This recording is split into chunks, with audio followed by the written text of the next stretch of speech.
خواجہ آصف صاحب کا کہا جا رہا ہے کہ ان کی کینیڈا کی نیشنلٹی ہے. کہ اگر 4 سال میں یہ لوگ غدار نہیں ہیں اور آخری 6 الیکشن ہونے کے 6 مہینے پہلے یہ لوگ غدار نکل آئے ہیں اور ہمیں پتا چلا ہے کہ یہ جو ڈوئل نیشنلز ہوتے ہیں یہ تو بڑے خطرناک ہوتے ہیں ملک کے لیے. اور چیف جسٹس صاحب وفاداری کی اوتھ فواد چودھری صاحب آپ کو بھی پتہ ہے کہ جب آپ وفاداری کی اوتھ لیتے ہیں کسی اور ملک کے ساتھ تو پھر آپ پاکستان کے ساتھ کس طرح سے لوائل رہتے ہیں؟ ہمارا لا ایکسپٹ کرتا ہے نا. ہمارا ڈوئل نیشنل جو ہیں ہمارے ملک میں $16 ارب بھیجتے ہیں ہر سال, جس سے ہمارے ملک جو ہے ہم اور آپ بیٹھ کے ان $16 ارب کے اوپر جو ہے وہ پاکستان کی معیشت کا پہیہ چلتا ہے. ڈوئل نیشنل جو ہیں وہ پاکستان کے لیے بڑی اہمیت رکھتے ہیں, ان کو اس طریقے سے ہم ڈیمونائز نہیں کر سکتے. ہمارا جو سٹیزن شپ ایکٹ ہے وہ ریکگنائز کرتا ہے کہ ان ملکوں کے جیسے لنڈن یو کے ہے, کینیڈا ہے اور جو باقی ممالک ہیں ان کی جو سٹیزن شپس ہیں ان کے ڈوئل نیشنلز کو ہم تسلیم کرتے ہیں. اگر آپ امریکہ کا حلف اٹھا کر کے پاکستان کی شہریت رکھتے ہیں تو آپ امریکن لا کو وائلیٹ کر رہے ہیں, ہمارے لا کو وائلیٹ نہیں کر رہے ہیں. اس اوتھ میں یہ بھی تو لکھا ہے کہ اگر آپ کو کسی اور ملک کے خلاف آرمز اٹھانے کی, ویپنز اٹھانے کی ضرورت پڑی تو جہاں پہ آپ نے وہ اوتھ لیا ہے کہ آپ پاکستان کے خلاف ویپنز اٹھائیں گے. تو بات یہ ہے کہ ہمارا لا یہ ایکسپٹ کر رہے ہیں. اگر انہوں نے امریکن لا کو وائلیٹ کیا اور پاکستان کی سٹیزن شپ رکھی ہے تو امریکن کورٹس اس پہ کاروائی کر سکتی ہیں, پاکستانی کورٹس تو کاروائی نہیں کر سکتی. کیا چیف جسٹس صاحب کو, ہماری سپریم کورٹ کو اس بات کا علم نہیں ہے؟ ہماری سپریم کورٹ کو تو خیر ہر چیز کا علم ہے, ہمیں علم نہیں ہے. صرف پاکستان میں جو ہم لوگ بیٹھے ہوئے ہیں 4 سال 4.5 سال گزر جاتے ہیں, ہمیں نہیں پتا چلتا اور اس کے بعد اچانک پتا چلتا ہے کہ یہ تو اتنی بڑی وائلیشن ہو گیا, یہ تو غدار چلا رہے تھے ملک کو. تو اوبیسلی پاکستان میں جو لوگ ہیں اس وقت, پاکستان کے پرائم منسٹر 3 دفعہ کورٹس میں پیش ہوئے ہیں. دنیا میں ایسے نہیں ہوتے ہیں پرائم منسٹر. اور پاکستان کے تو ایسے بھی پرائم منسٹر تھے جو بریف کیس لے کے آتے تھے, معین قریشی ہو گئے, آپ کے شوکت عزیز صاحب ہو گئے, عزیز صاحب یہاں پر پرائم منسٹر رہے اور معین قریشی صاحب کے تو شناختی کارڈ بھی وزیر اعظم بننے کے بعد بنا, پاکستان میں شناختی کارڈ بھی نہیں تھا ان کا. بات یہ ہے کہ آپ اس وقت ہم ایک سموتھ ٹرانزیشن کی طرف جا رہے ہیں. فواد چودھری صاحب ہمارے ساتھ رہیے گا. ویلکم بیک ناظرین, ہم بات کر رہے ہیں دوہری شہریت کے حامل افراد کی اور ہم آپ کو لسٹ بتاتے چلیں. جو دوہری شہریت کی لسٹ ہمارے سامنے آئی ہے اس کے مطابق عبدالحفیظ شیخ جو وفاقی وزیر خزانہ ہیں, ان کے پاس کینیڈا کی نیشنلٹی ہے, اور محمد اخلاق PMLN کے, ان کے پاس امریکہ کی ہے. فرحت محمد خان کے پاس امریکہ کی, طارق محمود علانہ امریکہ کی, ڈاکٹر محمد اشرف چوہان برطانیہ, ڈاکٹر احمد علی شاہ برطانیہ, نادیہ گبول برطانیہ, ان کا MKM سے تعلق ہے. آمنہ بٹر پاکستان پیپلز پارٹی سے امریکی شہری ہیں. زاہد اقبال برطانیہ. خواجہ آصف پاکستان مسلم لیگ نون نواز کے, ان کی کینیڈا کی نیشنلٹی ہے. عبدالحفیظ شیخ پاکستان پیپلز پارٹی, ان کی امریکہ کی نیشنلٹی ہے. یہ وہ دستاویز ہے جو عدالت عظمیٰ کے سامنے پیش کیا گیا. صابر علی بلوچ ڈپٹی چیئرمین سینٹ صاحب, ان کا خانہ آگے خالی ہے کہ ان کی نیشنلٹی کہاں کی ہے. بہرحال یہ مینشن کیا گیا کہ ان پہ ایلیگیشن ہے ڈیول نیشنلٹی کی. اور چودھری وسیم قادر پاکستان مسلم لیگ نواز, اور چودھری ندیم خادم پاکستان مسلم لیگ نواز, ان کی برطانیہ کی. ناظرین میں آپ کو کچھ دستاویزات دکھاتا ہوں جو رحمان ملک صاحب نے سپریم کورٹ کے سامنے پیش کیے گئے ہیں, اور اس میں برطانوی ہائی کمیشن کا ایک لیٹر ہے جس کی تاریخ ہے 29 مئی 2012. 29 مئی 2012 کا یہ دستاویز ہے جو کہ پریزنٹ کیا گیا ہے سپریم کورٹ میں, اور اس کے ساتھ ہی 31 مئی 2012 کا لیٹر ہے جو سینیٹر رحمان ملک صاحب نے لکھا ہے برٹش ہوم آفس کو, اور اس میں ذکر کیا گیا ہے 25 مئی 2008 کے اس لیٹر کا جو انہوں نے اپنے وکیل کو بھیجا تھا اپنی برطانوی شہریت چھوڑنے کے لیے, اور اس میں کہا گیا ہے کہ ان کو کنفرم کیا جائے کہ اس اپلیکیشن کا کیا بنا. اور اس میں تھوڑی سی کٹنگ ہوئی ہے اور اس پہ لکھا ہوا ہے کہ برطانوی ہوم آفس نے کنفرم کیا ہے کہ ان کے لیٹر نمبر 29 مئی 2012 کے لیٹر کے مطابق وہ اب برطانوی شہری نہیں ہے. فواد چودھری صاحب, سوال یہاں پہ یہ آتا ہے کہ 2008 میں جب سینیٹر رحمان ملک صاحب سینیٹر بنے, حکومت میں آئے, اور اس کے بعد سے یہ کیس بنا, تب سے وہ کہتے آ رہے ہیں کہ میرے پاس برطانوی شہریت نہیں ہے, اور یہ دستاویزات جو عدالت عظمیٰ کے سامنے آ رہی ہیں یہ 29 مئی 31 مئی 2012 کی ہیں. تو کیا رحمان ملک صاحب عدالت عظمیٰ کے سامنے جھوٹ بولتے رہے؟ نہیں, اگر آپ یہ ڈاکومنٹ اگر آپ دیکھیں گے جو ڈاکومنٹ نمبر 4 ہے, اگر آپ اس پیج نمبر 4 ہے, آپ ذرا اس کی ڈیٹ دیکھیں کہ یہ نیچے, اس کے نیچے کیا ڈیٹ لکھی گئی ہے, 27/4/2008. جی, اس رسید پہ جو انہوں نے جمع کروائی ہے اس پہ ڈیٹ لکھی ہوئی ہے 25/4/2008. ریننسیشن ہے یا جو ڈیٹ ہے وہ اس ڈیٹ سے شروع ہوگی جب جیسے آپ نے اگر ریزگنیشن سبمٹ کر دیا ہے اور وہ ریزگنیشن ایکسیپٹ نہیں ہو رہا تو آپ کا جو پیریڈ ہے وہ وہاں سے شروع ہو جاتا ہے. یہ جو 2012 کی آپ ڈاکیومنٹ دکھا رہے ہیں یہ ڈاکیومنٹ ہے کہ جو یہاں کے سفارت خانے نے کنفرمیشن کی ہے. وہ تو ظاہر ہے ابھی کنفرمیشن کی ہے تو ابھی کی ڈیٹ ڈالیں گے نا. اچھا اس میں انہوں نے لکھا ہوا ہے فواد چودھری صاحب آپ خود بھی وکیل ہیں آپ نے بڑا اچھا پوائنٹ اٹھایا.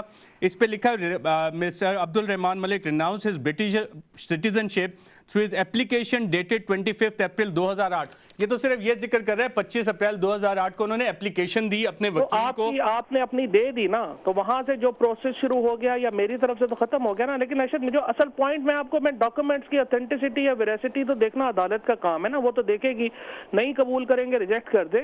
بٹ جو پوائنٹ آف کنسرن یہ ہے کہ بھائی آپ پہلے ڈاکومنٹس کی ویریسٹی کو آپ دیکھے بغیر آپ ڈاکومنٹس کو پڑھے بغیر ان کی اوپر جو ہے وہ ڈیٹس کو اینالائز کیے بغیر آپ نے ممبرشپ سسپینڈ کر دی ہے. تو یہ تو اپنا پھر ایسے ہی ہے کہ پھر قانون پروسیجر تو پیچھے رہ گئے ہیں نا. پھر تو مرضی ہے پھر تو ہم اپنا کورس ختم کر دیتے ہیں اور یہاں پہ اپنا ہم دے دیتے ہیں کہ بھائی آپ روز اپنا جو پی سی اوز جاری ہوتے ہیں جیسے مارشل لاء میں تو اپنے پی سی او جاری کیا کریں. پھر یہ تو پھر بات ختم ہو گئی. اگر آپ نے ایویڈنس کو دیکھنا بھی نہیں اور فواد چودھری صاحب اسی میں کنٹیمپٹ آف کورٹ میں جو کیس فائل ہوا ہے اس میں کہا گیا ہے کہ غلط شواہد پیش کرنا انتہائی سنگین جرم ہے. اس کے لیے جیل کی سزا دی جا سکتی ہے اور پاکستان پینل کوڈ کے چیپٹر 6 کے مطابق عدالت میں غلط شواہد پیش کرنا بھی جسٹس کے خلاف ہے اور کم از کم 7 سال قید کی سزا ہو سکتی ہے. دیکھیں گے تو صحیح نا. میں آپ کی بات کو مان رہا ہوں یہ ساری باتیں بالکل صحیح ہوں گی لیکن پہلے دیکھیں گے تو صحیح نا. آپ یہ اس طرح سے کر رہے ہیں کہ وہ نیب کے جب بنی تھی نئی تو وہ ایک لطیفہ تھا کہ بھئی وہ خرگوش جنگل سے بھاگ گیا تو اس نے گیدڑ نے کہا کہ کیوں بھاگ رہے ہیں. اس نے کہا جس کے 3 کان ہیں اس کو وہ مار رہے ہیں. تو اس نے کہا کہ تو تمہارا کیا مسئلہ ہے تمہارے تو 2 کان ہیں. اس نے کہا نہیں وہ کاٹتے پہلے گنتے بعد میں. اس وقت تو یہ چل رہا ہے معاملہ کہ بھائی آپ نے پہلے ایویڈنس تو دیکھ لو. ان کی معطل آپ کر رہے ہیں. میں ناٹ ود اسٹینڈنگ ارشد بات یہ ہے کہ جو لوگ بھی الیکٹڈ ہیں جو لوگ بھی کام کر کے آئے ہوئے ہیں ہم یہ نہیں تصور ہمیں کرنا چاہیے کہ وہ لوگ تو جی بالکل ان کو کوئی حق نہیں ہے کرنے کا. وہ ساروں نے جیلی ہی دیا ہوگا ان کو سب کو جیلوں میں بھیجنا چاہیے. اور ہم 3 4 7 جو جج ہیں ہم تو پاکستان کے سب سے نیک لوگ ہیں. ہم سب سے پاکستان میں صحیح کام کرنے والے ہیں. یہ سارے جو چور بیٹھے ہوئے ہیں بھئی اس طرح کے رویے جو ہیں وہ تو پھر پاکستان میں پھر تو آپ سمجھیں کہ جمہوریت نہیں رہی. آپ پھر جوڈیشل مارشل لاء کی جو لوگ بات کرتے ہیں آپ ان کو ایویڈنس دے رہے ہیں کہ یہی جوڈیشل مارشل لاءز ہوتے ہیں نا اور کیا ہوتے ہیں. فواد چودھری صاحب آپ کی باتوں سے مجھے لگ رہا ہے کہ عدالت عظمیٰ کے خلاف کچھ پلاننگ ہو رہی ہے اور کچھ allegations chief justice Iftikhar Chaudhry صاحب کے صاحبزادے کے خلاف بھی سامنے آ رہی ہیں. دیکھیں بہت بحث چل رہی ہے اس کے اوپر بات ہو رہی ہے لیکن فرینکلی گورنمنٹ کی طرف سے ایسا کچھ نہیں ہے. کوئی پرائیویٹ معاملات ہیں پرائیویٹ ایشوز ہیں ان کو اوپر جو ہے وہ ان کی باتیں آ رہی ہیں لیکن جو ریفرنس ان کے خلاف پینڈنگ ہے ابھی بھی اس کو بھی میرٹس کے اوپر تو نہیں کھولا گیا. اس حکومت نے بھی نہیں کھولا اور میں سمجھتا ہوں کہ غلط کیا گیا. جو ریفرنسز جو ججز کے خلاف پولیٹیشنز کے خلاف ریفرنسز اور الزامات جو ہیں وہ تو فوراً آسمان پہ پہنچ جاتے ہیں. جو ججز کے خلاف الزامات اور ریفرنسز آئیں وہ آپ کہہ دیں کہ میلا فائٹی کر کے تو اپنا اس کو انڈر دا کارپیٹ کر دیں. یہ بھی تو زیادتی ہے. اگر آپ برابری کی سطح کے اوپر دیکھنا چاہتے ہیں تو پھر تو آپ جرنیلوں ججز جرنلسٹ اور پولیٹیشنز کو ایک قطار میں رکھیں نا. آپ پولیٹیشنز کو تو ہر آدمی نکل کے جو ہے وہ کر رہا ہے. باقی جو ادارے ہیں اسپیشلی جو ججز اس وقت چونکہ انہوں نے بیڑا اٹھایا ہوا ہے ملک میں ریولوشن لانے کا ان کے جو اپنے اوپر جو الزامات ہیں ان کو بالکل ان کو جواب دینا چاہیے ان کو اور کھل کے بتانا چاہیے کہ ہمارے سے کوئی تعلق نہیں ہے. فواد چودھری صاحب کوئی لائرز کی کنونشن بھی بلا رہی ہے پاکستان پیپلز پارٹی؟ بالکل پی ایل ایف جو ہے وہ لائرز کنونشن کر رہی ہے لاہور میں. گورنر لطیف کھوسہ صاحب جو ہیں وہ اس میں وہ چونکہ وہ آلریڈی بہت ایکٹیو لائرز میں لیڈر ہیں اور وہ اس کی ارینجمنٹس بھی کر رہے ہیں اور پی ایل ایف غالباً یہ کنونشن کر رہی ہے لاہور میں. تو اس کا مقصد کیا ہے اس کنونشن کا؟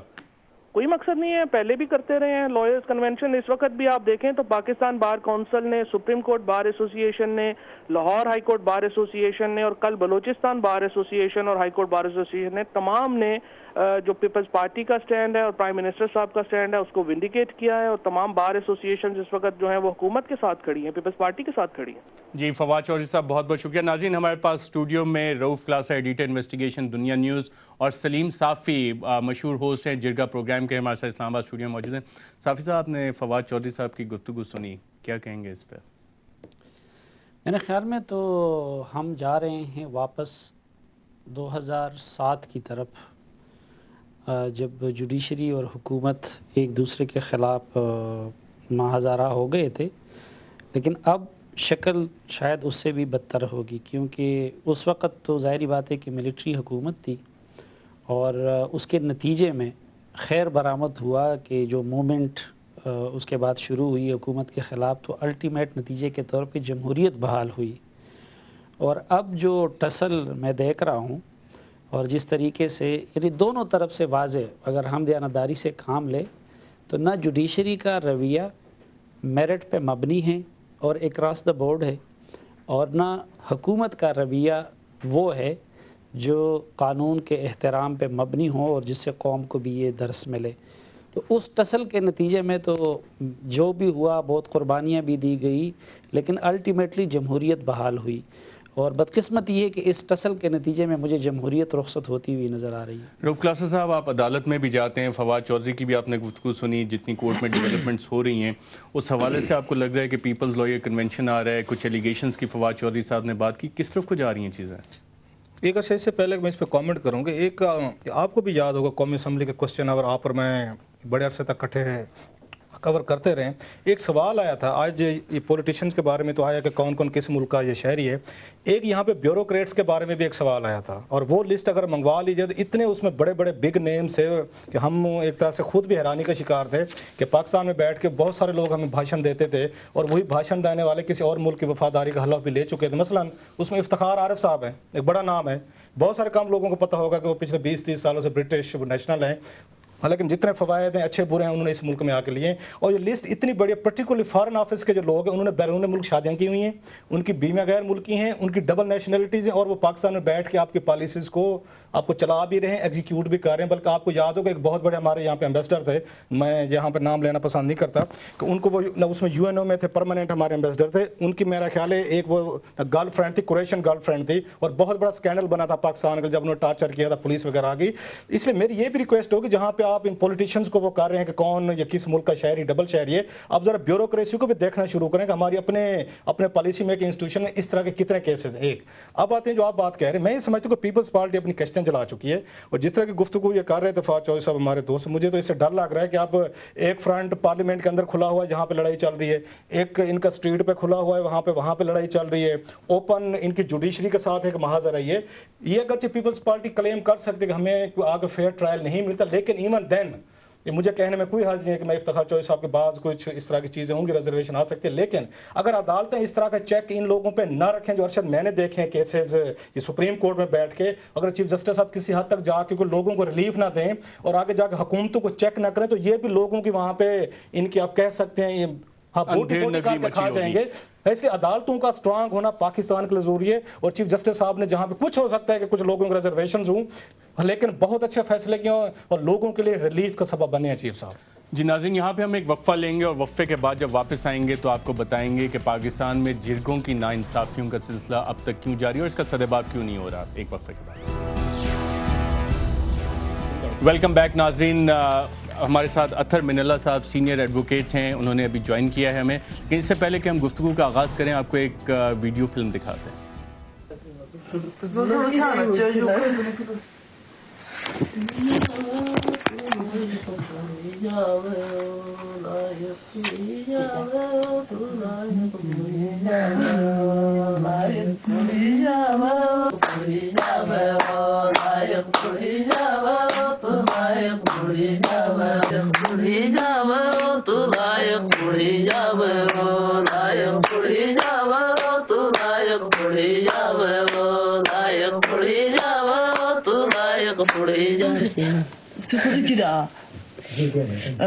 جی ناظرین، یہ وہ ویڈیو ہے جو منظر عام آپ پہ آنے کے بعد 2 لڑکوں اور 5 خواتین جو صرف تالیاں بجا رہی تھیں، ان کو ایک جرگے نے کوہستان میں سزائے موت دینے کا حکم جاری کیا، اور اب خبریں یہ آئی ہیں کہ ان میں سے 3 خواتین کو شاید قتل کر بھی دیا گیا ہے، اور chief justice of Pakistan Iftikhar Chaudhry صاحب نے اس کا نوٹس لیا ہے، اور 6 جون کو کہا گیا ہے کہ ان لڑکیوں کو پیش کیا جائے۔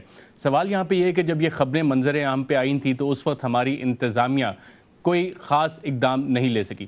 اطہر من اللہ صاحب، ویڈیو آپ نے بھی دیکھی، صرف تالیاں بجانے کے الزام میں ایک جرگے نے ان کو سزائے موت دے دی۔ دیکھیے جی، مجھے تو قانونی اور پاکستان کے آئین، یہاں کی عدالتوں کے علاوہ مجھے اتفاقاً 3 سال میں نے اسلامک فقہ اور شریعہ اسلامک یونیورسٹی میں پڑھی، اور یہ جو اسلامک فقہ اور شریعہ کے مطابق میں سمجھتا ہوں کہ یہ سب سے بڑا جرم ہوگا، کیونکہ گھر کے اندر، اور وہ اپنے گھر کی خوشیاں منا رہے تھے، لیکن قانون کو اپنے ہاتھ میں لینا، میں سمجھتا ہوں اس کے ہم سب ذمہ وار ہیں۔ ہم سب نے اس ملک میں، ہم نے اگر اس ملک کو تباہ کیا ہے، اپنے ہاتھوں تباہ کیے، اور ہم جو اصل ایشوز ہیں اس کی طرف نہیں دیکھتے۔ ہم کوئی اس طرح کا ایک واقعہ اٹھ جاتا ہے، اس طرح کے واقعہ روزانے ہو رہے ہیں۔ آپ خیبر پختونخوا چلے جائیں، بلوچستان چلے جائیں، ریاست جو ہے بڑے عرصے سے ختم ہو چکی ہے، کیونکہ ریاستی ادارے جو ہیں بدقسمتی سے وہ اپنی انا کے لیے لڑائی لڑ رہے ہیں۔ یہاں پہ ملک میں کبھی کوئی نظام نہیں رہا۔ 65 سالوں سے، یہ 65 سالوں کا کینسر ہے جو ابھی صرف ہمیں سامنے نظر آ رہا ہے، اور آج بھی ہم آنکھیں نہیں کھول رہے ہیں۔ میں سمجھتا ہوں ہمارے لیے شرم کا مقام ہونا چاہیے۔ یہ ملک، یہاں پہ نہ قانون ہے نہ آئین ہے، اور اگر نہیں ہے وہ ہم سب اس کے سب سے پہلے میں اپنے آپ کو ذمہ دار سمجھتا ہوں۔ سلیم صافی صاحب، آپ بھی جرگہ کرتے ہیں، وہ مختلف قسم کا جرگہ ہوتا ہے، یہ کس قسم کے جرگے ہیں ہمارے ملک میں؟ اصل میں دیکھیں، ایک تو بعض اوقات لفظ یا جو اصطلاحات ہے اس کو ہم جنرلائز کر لیتے ہیں۔ دیکھیں، جرگہ اس وقت جرگوں کی کئی اقسام ہیں۔ ایک جرگہ مثلا جو اس وقت پوری دنیا میں سب سے زیادہ جس کا ذکر ہوتا ہے وہ افغانستان کا لویا جرگہ ہے، اور دمشقرانو جرگہ ہے، اور وہ جو ان کا پارلیمنٹ ہے وہ سیم ٹو سیم پاکستانی یا امریکی پارلیمنٹ کی طرح لوگوں اس کو الیکٹ کرتے ہیں، اور وہ افغان کانسٹیٹیوشن کے مطابق فیصلے کرنے کے پابند ہے۔ اب وہ بھی جرگہ ہے۔ دوسرا جرگہ وہ ہیں جو ہمارے قبائلی علاقوں میں ہوتا ہے، اور جس کے پیچھے قانون کی اور ایف سی آر کی اور ایڈمنسٹریشن کی اور حکومت کی طاقت بھی ہوتی ہے، اور اس کے فیصلے ماننا یا منوانا وہ ریاست کی اور وہاں پہ پولیٹیکل ایجنٹ کی ذمہ داری سمجھی جاتی ہے۔ وہ تو سرافہ ظلم ہے اور زیادتی ہے، اس کی کوئی بھی تحسین نہیں کر سکتا۔ اب جو افغانستان والا جرگہ ہے وہ بھی نام جرگہ ہے، لیکن اس پہ کون سا مہذب انسان یا جمہوریت پسند انسان اعتراض کر سکتا ہے؟ تیسرے جرگے وہ ہیں جو کہ مقامی روایات کے ذریعے وہ اکٹھے ہوتے ہیں، وہ تشکیل پاتے ہیں۔ کس قسم کی روایات ہیں یہ؟ تالیاں بجانے پہ سزائے موت؟ میری گزارش سنیں، یہ صرف دیکھیں پنجاب میں پنچایت ہوگی، سندھ میں اس کو کوئی دوسرا نام، بعض اوقات ان کے ذریعے اچھے بھی، مثلا اگر دو بندوں کا تنازع ہے اور اس کی مصالحت کے لیے جرگہ بیٹھ کے خنریزی کا رستہ روکتا ہے، یا تو وہ اسی جرگے کا پازیٹیو رول بن جاتا ہے۔ اصل جو پرابلم ہے وہ ہے ہمارے معاشرتی سٹرکچر میں، کہ وہاں پہ ان علاقوں میں اتنے لوگ پسماندہ ہیں کہ بعض جاہلانہ رسوم و رواج ہے، اس کو پختون ولی کا یا بلوچیت کا یا سندھیت کا یا اس کا نام دیا گیا ہے، اور بعض فرسودہ روایات ہے اور ان کو اسلام کا اور دین کا لبادہ اوڑھا گیا ہے۔ جس طرح ابھی اطہر من اللہ صاحب نے کہا کہ اس کا اسلام اور دین سے کوئی وہ نہیں ہوگا، پھر اس جاہلیت کی بنیاد پہ اسی طرح کے فیصلے، تو کبھی اس کا جرگہ ذریعہ بن جاتا ہے، اس کے لیے جرگہ کو استعمال کیا جاتا ہے، کبھی انڈیویجول ایکٹ ہوتا ہے، کبھی خاندان کو وہ استعمال کیا جاتا ہے۔ اصل چیز وہی ہے کہ جہاں پہ ریاستی ریٹ نہیں ہے۔ اب اگر ریاستی ریٹ ہوتی، مثلا یہ کوئی ٹرائبل ایریا تو نہیں ہے کوہستان کا، ٹیکنیکلی اور قانونی لحاظ سے وہاں پہ پاکستان کا کانسٹیٹیوشن اسی طرح اپلائی ہوتا ہے جس طرح باقی ملک میں ہوتا ہے، لیکن ریاست لا تعلق ہو چکی ہے اس وقت، جس کی لاٹھی اس کی بینس والا معاملہ ہے، جدھر وہ ڈنڈا اور وہ طاقت وہ فوجی کے ہاتھ میں ہے وہ استعمال کر رہے، جدھر پولیس والے کے پاس ہے وہ استعمال کر رہے، جدھر وڈیرے اور جاگیردار اور ایم این اے اور ایم پی اے کے پاس ہے۔ کیا اسلام آباد میں قانون پہ عمل ہوتا ہے؟ ادھر دوسری قسم کے قبائلی سردار ہے، وہ بیوروکریٹ کی شکل میں ہوگا، وہ جرنلسٹ کی شکل میں ہوگا، وہ کسی اور شکل میں ہوگا۔ تو اب ان علاقوں میں پھر وہ حیثیت یا ٹرائبل چیفز کو یا جو مقامی طاقتور لوگ ہوتے ہیں ان کو حاصل ہوتی ہے، اور یہ اس طرح کے جو فیصلے ہوتے ہیں وہ بعض اوقات پیچھے کچھ اور ہوتا ہے، لیکن اس کو نام یہ دے دیا جاتا ہے۔ اب چونکہ مجھے پرسنلی اس واقعے کی تفصیلات بھی معلوم نہیں ہے اور اب پوری حقیقت بھی سامنے نہیں آئی ہے کہ ہوا کیا ہے، جو لیکن وہاں کی سزائے موت تو آ گئی ہے، اس پہ رپورٹرز نے بھی رپورٹ کیا. کلاسر صاحب، آپ بھی کافی انسیڈنٹس جرگوں کے اس طرح کے رپورٹ کرتے رہے ہیں، یہ کلچر ابھی تک ختم کیوں نہیں ہوا؟ ایک عرصے سے آپ بھی یہ ہائی لائٹ کر رہے ہیں یہ ایشوز. مجھے یاد آ رہا ہے جو آپ نے یہ سٹوری ہم اس کو دکھا رہے ہیں 5 عورتوں کی، ایک بلوچستان کے لیے بھی ہم نے کی تھی کچھ 4-5 سال پہلے. بلوچستان میں 5 خواتین کو اسی طریقے سے نہ ان کو قتل کیا تھا بلکہ زندہ ان کو دفن کیا گیا تھا. ان پہ بھی ایک طرح کا ایک بڑا مائنر سا الزام تھا کہ وہ بیچاری 5 گئیں کو ڈاکٹر کے پاس دکھانا تھا انہوں نے، اور وہاں سے کسی ہوٹل میں گئی باتھ روم یوز کرنے کے لیے. ان کے کسی رشتہ دار نے دیکھ لیا کہ یہ ہوٹل سے باہر آ رہی ہیں، ان 5 کو زندہ مارا گیا تھا ٹریکٹر کے سامنے کھڑا کر کے. جو بلیڈ ہوتا ہے ٹریکٹر کا اس کے ساتھ ان عورتوں کو مار کے، اینڈ آلموسٹ ابھی وہ زندہ تھے تو ان کو بریڈ کیا گیا تھا. اور آپ تو بات کر رہے ہیں کوہستان کے لوگوں کی کہ انہوں نے جرگہ بٹھا دیا. یہ سینٹ کی پروسیڈنگ اٹھا لیں کہ جب سٹوری ہم نے یہاں پہ آگے سپلیش کی تھی دا نیوز میں اس وقت میں تھا، تو اس پہ سینٹ آف پاکستان میں شور مچ گیا تھا. اور جو ڈپٹی چیئرمین تھے اس وقت کے اچھے خاصے پڑھے لکھے آدمی ہیں، انہوں نے باقاعدہ کہا تھا، دھمکیاں دی تھی سیٹ پہ بیٹھ کے صحافیوں کو کہ آپ ہماری روایات میں انٹرفیرنس کر رہے ہیں، یہ ہمارا کلچر ہے، یہ ہماری روایات ہیں. اور پورے بلوچستان کے سینیٹرز تھے، آپ اٹھا کے دیکھیں پروسیڈنگ کتنی شیم فل تھی. ان سب نے کہا یہ ہمارا کلچر ہے، ہماری روایت ہیں، عورتوں کو ماریں گے، اگر کاروکاری کا مسئلہ ہے کسی غیر مرد کے ساتھ دیکھی جائیں گی یا کچھ بھی ہوگا، آپ انٹرفیئر نہ کریں. اس میں پرابلم ایک ہے، آپ تمام جتنے بھی بلوچی ہوں یا دوسرے ہوں یا ہماری سائڈ کے لوگ ہوں، کہ جب آپ کو جمہوریت میں فائدے نظر آتے ہیں تو آپ یہاں پہ سیٹوں پہ بیٹھ جاتے ہیں. اب جب ان فائدوں کی وجہ سے کسی عام آدمی کو فائدے کی بات ہوتی ہے تو آپ کہتے ہیں ہمارا کلچر، ہماری روایت. چیف جسٹس صاحب نے آج کیا ڈائریکشن دی؟ آج میں وہاں پہ موجود تھا، وہاں پہ اس میں سپریم کورٹ آف پاکستان میں. اگین آئی وڈ رپیٹ کہ چیف جسٹس صاحب اگر یہاں پہ نہ ہوتے، ہماری ریاست ایک طرح کی رuthless ریاست ہے. آپ کی بیوروکریسی انتہائی اینٹی ہیومن، آپ کی ان کی ایٹیچیوڈ اپروچ ہے. جو میں جا کے ان کے کورٹ میں ان کے کیسز دیکھا ہوں، اب کہہ سکتے میں ایڈمائرر ہوں، ان کے 2-4 کوئی ایسی چیزیں ہوں گی اس میں ڈائریکشن کیا دیا انہوں نے؟ آج انہوں نے بڑی اچھی ڈائریکشن کی ہے. انہوں نے کہا، اٹارنی جنرل عرفان قادر صاحب کو کہا کہ آپ ان خواتین کو، اگر آپ کہتے ہیں کہ زندہ ہیں، ان کو 6 تاریخ کو میری عدالت میں پیش کیا جائے، اگر نہیں ہے تو بھی مجھے رپورٹ دی جائے، اور اس کے بعد ان جرگوں کے خلاف ہم جا کے کارروائی کریں گے. اور چیف صاحب نے باقاعدہ کہا کہ میری قانونی اور عینی اس پہ ہماری ججمنٹس موجود ہیں کہ یہ جرگے غلط ہیں، غیر قانونی ہیں، اور یہ انسانوں کو مارنے کے لیے ان کا کوئی رول نہیں بنتا اس میں. جی ناظرین، یہاں پہ ہم ایک وقفہ لیتے ہیں اور وقفے کے بعد جب واپس آئیں گے تو آپ کو بتائیں گے کہ کس طرح آڈیٹر جنرل آف پاکستان امین فہیم صاحب کے خلاف ڈاکومنٹس کے ساتھ گواہی دیں گے، اور ساتھ ساتھ کس طرح یونس حبیب کو ایک دور میں سرتاج عزیز اور میاں نواز شریف نے بچانے کی کوشش کی. ایک وقفے کے بعد ویلکم بیک ناظرین. پروگرام کے اس سیگمنٹ میں ہم آپ کو بتائیں گے کہ وزیر بننے کے کیا کیا فوائد ہوتے ہیں، اور جب آپ وزیر بنے ہو تو آپ کے اکاؤنٹ میں کہیں نہ کہیں سے کچھ پیسے آ جاتے ہیں جس کا شاید آپ کو بھی علم نہیں ہوتا. کوئی آپ کی بیوی کے اکاؤنٹ میں ٹرانسفر کر دیتا ہے، کوئی آپ کے بھائی کے اکاؤنٹ میں ٹرانسفر کر دیتا ہے، اور جب کیس پکڑا جائے تو آپ کا پلی یہ ہوتی ہے کہ مجھے تو اس کا علم ہی نہیں تھا. اسی طرح کا ایک کیس ہمارے وزیر امین فہیم صاحب کے خلاف بھی سامنے آیا، جس پہ سپریم کورٹ آف پاکستان نے FIA کو تحقیقات کا کہا اور اس کے بعد پیسے واپس کر دیے. لیکن آڈیٹر جنرل آف پاکستان کی رپورٹ میں کچھ اور مزید انکشافات ہیں. رؤف کلاسر صاحب، آڈیٹر جنرل صاحب اس کیس کے بارے میں کیا کہتے ہیں؟ جی، مجھے تو یہ لگتا ہے ارشد صاحب کہ آج پھر وہ ایک طرح کا امین فہیم صاحب کے لیے جو سپریم کورٹ نے آرڈرز کیے ہیں کہ یہ ان کے لیے امین فہیم صاحب کے لیے ایک طرح کا گلے کا یہ پھندا بن سکتی ہے یہ رپورٹ. وہ جو رپورٹ ہم نے اپنے سورسز سے نکلوائی ہے، یہ بالکل لیٹسٹ رپورٹ ہے اور ابھی تک پبلک نہیں ہوئی، اس کو سیکرٹ رپورٹ ہم کہہ سکتے ہیں. اس میں بڑی انٹرسٹنگ ڈیٹیل دی گئی ہے، اسکرین پہ بھی دیکھ رہے ہیں. اس میں بڑی انٹرسٹنگ ڈیٹیل دی گئی ہے کہ کیسے نیشنل انشورنس کارپوریشن جس کے چیئرمین جو نیازی صاحب تھے، ان کو دبئی سے امین فہیم صاحب لے کے آئے تھے، اور جس ڈیل کا ذکر ہو رہا ہے جس کی وجہ سے 4 کروڑ روپے امین فہیم صاحب کہتے ہیں کہ میرے بینک اکاؤنٹ میں کہیں سے ٹرانسفر ہو گئے تھے. اس کی ڈیٹیل یہ ہے کہ انہوں نے 2009 میں 10 ایکڑ زمین خریدی تھی نیشنل انشورنس کارپوریشن نے، اور 1 کروڑ روپیہ فی ایکڑ کے حساب سے انہوں نے کرنگی میں جا کے خریدی کراچی میں، جس کا تعلق ہی کچھ نہیں تھا. اور ٹوٹل جنہوں نے پیمنٹ کی تھی، انہوں نے وہاں پہ جا کے 90 کروڑ روپے کی پیمنٹ کی تھی. اور جو اس کی اسیسمنٹ کی گئی تھی یہاں سے انہوں نے نیسپاک نے کی تھی، وہ ٹوٹل بنتی تھی 45 کروڑ 41 کروڑ کی. 41 کروڑ کی زمین کو انہوں نے جا کے اس میں 90 کروڑ روپے میں بیچا ہے، اور ان میں سے جو پیسے بچے ہیں 48 کروڑ روپے بچے ہیں، اس کی بندر بانٹ ہوئی ہے جس میں 4 کروڑ روپے امین فہیم صاحب کے حصے میں آئے. اور ہمیشہ آپ کہہ سکتے ہیں کہ اس 48 کروڑ روپے میں سے 4 کروڑ روپے ان کے لیے معمولی سی رقم تھی، لیکن امین فہیم صاحب کو داد دینے چاہیے، چھوٹی رقم پہ مطمئن ہو جاتے ہیں، ان کے بارے میں یہ مشہور ہے، زیادہ لالچ نہیں کرتے. تو جب یہ پیسے وہاں پہ ٹرانسفر ہوئے ہیں تو اب جا کے انہوں نے واپس کیے اور کہا کہ میں احتجاجاً یہ پیسے واپس کر رہا ہوں. آڈیٹر جنرل پاکستان نے پورا اس میں لسٹ کیا ہے اور ایویڈنسز ساتھ لگائے ہیں کہ ڈیل کس طرح سے یہ ہوئی تھی. اس کی ٹوٹل اماؤنٹ وہ کہتے ہیں 41 کروڑ روپے بنتی تھی. انہوں نے جا کے اس کو